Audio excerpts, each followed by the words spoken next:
संगवारी हो, राम राम, जय जोहार, जय छत्तीसगढ़। मोर नाम शेखर है। मैं नॉलेज हब कोचिंग संचालित करता हूँ रायगढ़ छत्तीसगढ़ में, आपके अपन प्रदेश छत्तीसगढ़ में। संगवारी हो, आज के समाचार आप मन के सम्मुख लेकर के हाजिर हुए हूँ। आज 13 जनवरी है और काल जो है मकर संक्रांति मनाबो। आप सबो संगवारी मन ला अग्रिम शुभकामनाएं।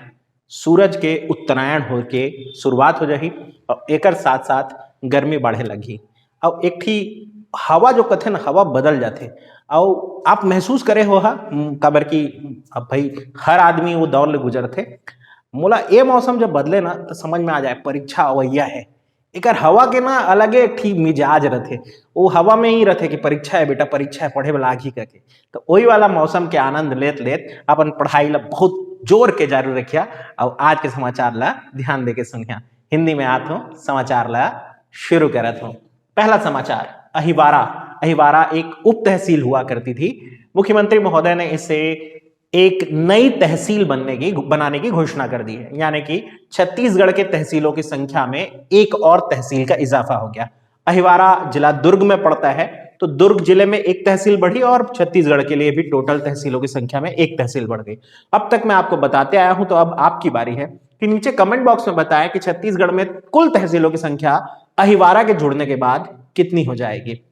अब अगला हमारे पास है महुआ ब्रीजर का निर्माण। ये मैं लगातार चर्चा पे कर रहा हूं आपसे, और अब इस न्यूज पर फाइनली एक क्लैरिफिकेशन और आ गया है कि महुआ ब्रीजर यानी कि एक तरह से हार्ड ड्रिंक, जो कि जैसे गोवा में होती है फेनी, काजू से बनने वाली शराब, वैसे ही महुआ से बनने वाली शराब का ब्रांडिंग किया जाए छत्तीसगढ़ में।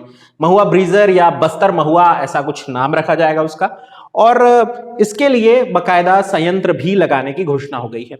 आईआईटी दिल्ली जो है वो इसमें कितने कंपोनेंट होंगे, क्या मिला करके बनाया जाएगा, इस तरह पर पूरा रिसर्च कर चुकी है और छत्तीसगढ़ राज्य सरकार के साथ मिलकर के वो इसका निर्माण करने वाली है। तो बस्तर की पहचान बनेगी महुआ ब्रीजर और राष्ट्रीय अंतरराष्ट्रीय मार्केट तक पहुंचेगी हमारे यहाँ की महुआ।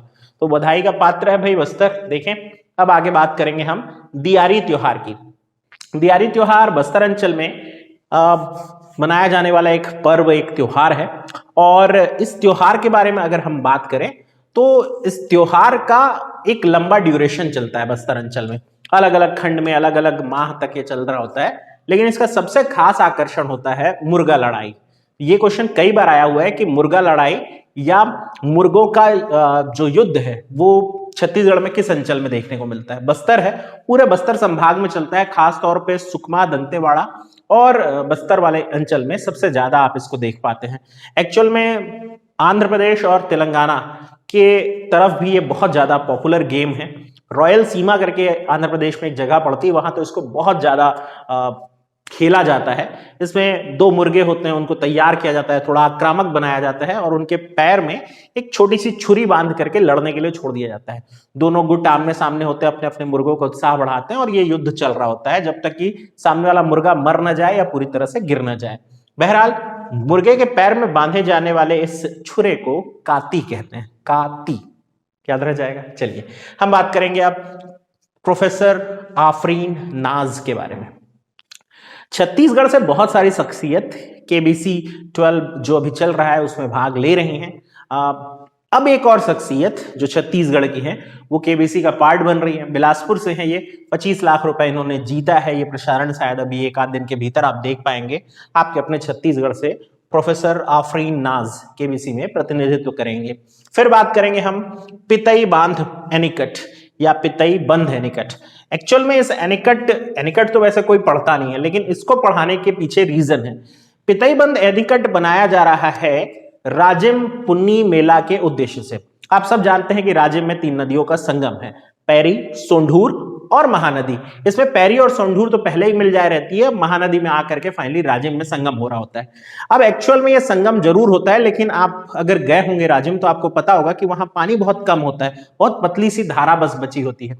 जबकि आप इसको कुंभ के रूप में सेलिब्रेट करते थे जब, तो आपको वहां पानी चाहिए भाई, आपको नहाना होता था।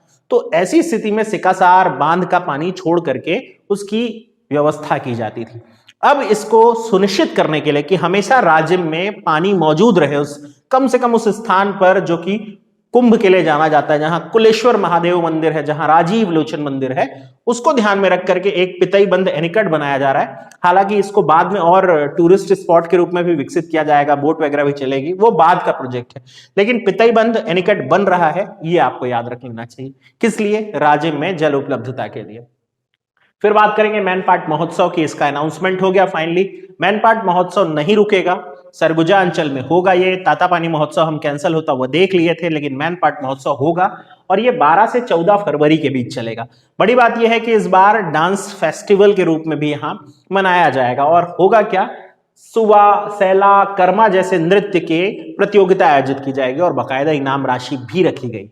फिर हम बात करेंगे बटरफ्लाई गार्डन। आज के लिए एक बहुत बड़ा समाचार है। बटरफ्लाई गार्डन बनने के लिए प्रस्ताव भेजा गया है। कहां? भोरमदेव अभ्यारण्य क्षेत्र में। भोरमदेव अभ्यारण्य कवर्धा में पड़ता है, छत्तीसगढ़ का सबसे नवीनतम अभ्यारण्य हम उसको जानते हैं। 2001 के दौरान वो बना हुआ। यहां बटरफ्लाई गार्डन बनेगा तितलियों की प्रजाति के संरक्षण के। 2.5 एकड़ क्षेत्र में ये बनेगा। आप सब जानते ही होंगे कि भारत का सबसे बड़ा बटरफ्लाई पार्क बनेरघट्टा कर्नाटक में है। हमारे यहाँ भी ऐसा ही एक बन सके, अच्छी बात होगी। और ये भी आपको पता होगा कि छत्तीसगढ़ अंचल में 50 से भी अधिक प्रजाति की तितलियां पाई जाती हैं। एक खास प्रजाति और उसके कई तरह के वेरिएंट, कई अलग अलग रूप ये भी देखने को मिलते हैं। तो उसमें अगर देखें तो हमारे यहाँ निम्फोडिल जो है वो सबसे ज्यादा पाई जाती है, 24 अलग अलग तरीकों की।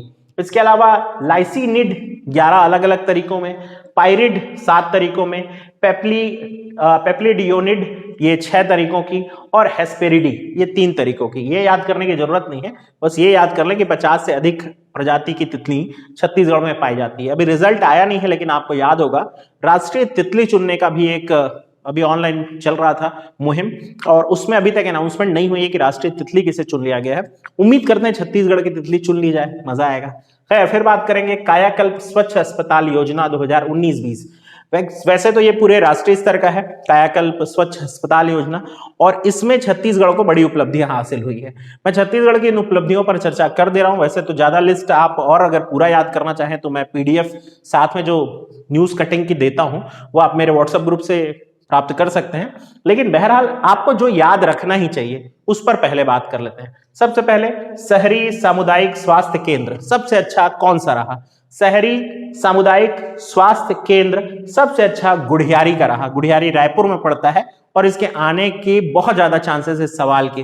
छत्तीसगढ़ का सबसे बेहतर शहरी सामुदायिक स्वास्थ्य केंद्र कौन सा रहा? गुढ़ियारी। अगर शहरी प्राथमिक स्वास्थ्य केंद्र की बात करें तो वो है हीरापुर, अगेन रायपुर पहले स्थान पर ये भी। इसके अलावा एम्स रायपुर को राष्ट्रीय स्तर पर तीसरा सबसे अच्छा एम्स परिसर घोषित किया गया। भुवनेश्वर पहले पर है, छत्तीसगढ़ का एम्स तीसरे नंबर पर है, और यह भी एक बड़ी उपलब्धि मानी जानी चाहिए। इसके अलावा अगर चौथे पर देखें, सबसे बेहतर जिला अस्पताल छत्तीसगढ़ के सभी जिलों में स्वच्छता और बाकी स्वास्थ्य सुविधाओं के पैमाने के आधार पर सबसे अच्छा जिला अस्पताल चुना गया। पहले नंबर पर मुंगेली को, दूसरे पर रायपुर है, तीसरे पर कोरबा है, चौथे पर जशपुर है। देख लीजिए क्या आपका जिला है टॉप 4 में, और अगर नहीं है तो दुख की बात है तो खुशियां मनाइए। अब बात करते हैं हम स्टेट वेयर हाउसिंग कॉर्पोरेशन की एक अनाउंसमेंट की। स्टेट वेयर हाउसिंग कॉर्पोरेशन ने एक अनाउंसमेंट किया है जो बहुत जरूरी हो सकता है। यह अनाउंसमेंट है 600 करोड़ रुपए के एक प्रोजेक्ट का। वैसे तो शुरुआत में इसे 700 करोड़ रुपए का प्रोजेक्ट बनाने वाले थे, लेकिन योजना में कुछ परिवर्तन करके 600 करोड़ का प्रोजेक्ट लाया गया। क्या होगा इसमें? इसमें होने ये वाला है कि 1500 यानी 1500 राशन दुकान प्लस गोदाम, 1500 पीडीएस सेंटर और वेयर हाउस, ये दोनों चीजें तैयार की जाएंगी। कब तक होगी प्रोजेक्ट की लिमिट ये अभी स्पष्ट नहीं है, लेकिन ये बनेगा। और पैसा कहां से आएगा? तो नाबार्ड से आएगा। नाबार्ड आप सब जानते ही हैं कि भाई ऐसा एक संस्था है, वित्तीय संस्था, जो कि ग्रामीण विकास के लिए ऋण आदि देता है, लेकिन ये और विकासात्मक कार्यों में ऋण देता है, और ये स्टेट वेयर हाउसिंग कॉर्पोरेशन के माध्यम से अब इस योजना में ऋण देने वाला है। फिर बात करेंगे रायपुर नगर निगम को मिले हुए एक राष्ट्रीय स्तर के पुरस्कार की। रायपुर नगर निगम को राष्ट्रीय स्तर का अवार्ड मिला, दूसरे स्थान पर वो आया है ओवरऑल पूरे देश में। जीआईएस आधारित ऑनलाइन सिस्टम से राजस्व संग्रहण का एक तकनीक बनाया गया था, पूरे देश के लिए चल रहा था। रायपुर ने इसमें सबसे अच्छा काम किया। जीआईएस आधारित ऑनलाइन राजस्व संग्रहण का जो तरीका बनाया गया था। इसमें प्राप्त करता रहे एजाज ढेबर, जो कि जाहिर सी बात है उस समय जब जीआईएस सिस्टम लागू किया गया था तो वही हेड हुआ करते थे राजस्व में। और कौन दिया? हरदीप सिंह पुरी, जो कि केंद्रीय आवास और शहरी मंत्री हैं। तो ये था भाई आज का समाचार, बहुत ज्यादा इससे अधिक नहीं था। जो अब अगले दिन मिलेगा उसमें हम देखेंगे। और आज ही अनाउंसमेंट कर दे रहा हूं, 14 के न्यूज के बाद 15 तारीख को मैं लूंगा टेस्ट, जिसमें 7 के बाद यानी 8 जनवरी से लेकर 14 जनवरी तक के न्यूज पूछे जाएंगे।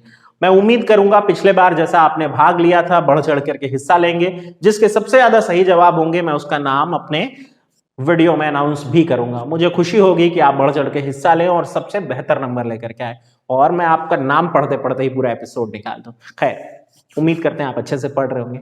अब ध्यान रखिए अपना, अपनों का, और हम मिलेंगे कल। हैप्पी मकर संक्रांति एडवांस में।